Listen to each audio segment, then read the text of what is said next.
This is M4LS in Lynette, Alabama. And this is a Butternut 40 meter vertical antenna. It goes up into the pine trees, but it's not touching up there. It's not touching anything. I have 60 radials. 32 of them are exactly at 45 feet. About 12 are at 65 feet. And the rest are around 35 feet.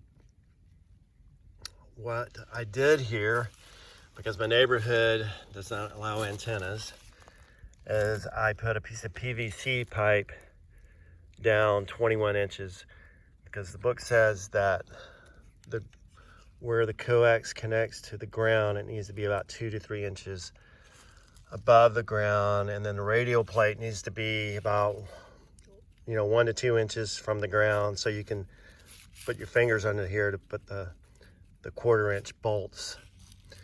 I also put a piece of PVC pipe here just to hold the radial plate. So that's the only purpose there. This piece of PVC is cemented down in the ground as well. I have 2 radials per bolt, and none of them cross, and like this one is connected to the ground as well. I don't know if that makes a difference. I also have the coax connector here, but I found this in my shack that I bought years ago for my car and never used. So this actually lowered the SWR about 0.5 and raised the impedance up from 20 to 40. I still need to weatherproof a few of these things, but I don't intend to keep the antenna up all the time, although my wife says you should.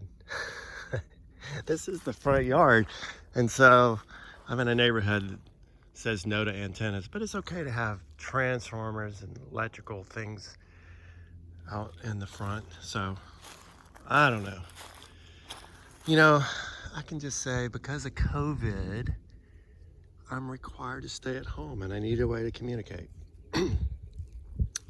So I'll run with that. Anyway, that is how I set it up. But I was having problems tuning this thing, and I was in the contest the other day, and my SWR went crazy, and what happened was that my 40 meter coil slipped down, which affected the 80 meter performance. So if you're having problems tuning, reset everything to what the book says. 14 inches up here, I believe, or 10. One of them's 14 and one of them's 10, and then adjust from there with your SWR connected.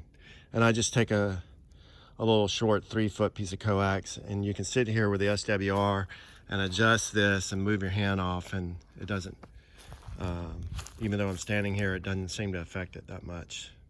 But we will see. Ham radio is a mystery, and it's always adjusting things and trying to get it to work better.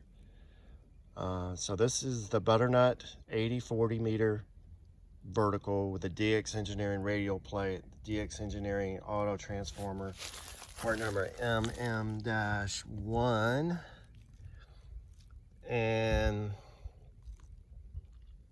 this is 14 gauge copper stranded wire that you can get at Home Depot or Lowe's.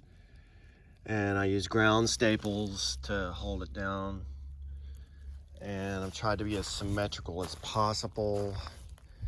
The brown wire you can't even see. The green and blue you can see, but over time it will all disappear into the pine straw.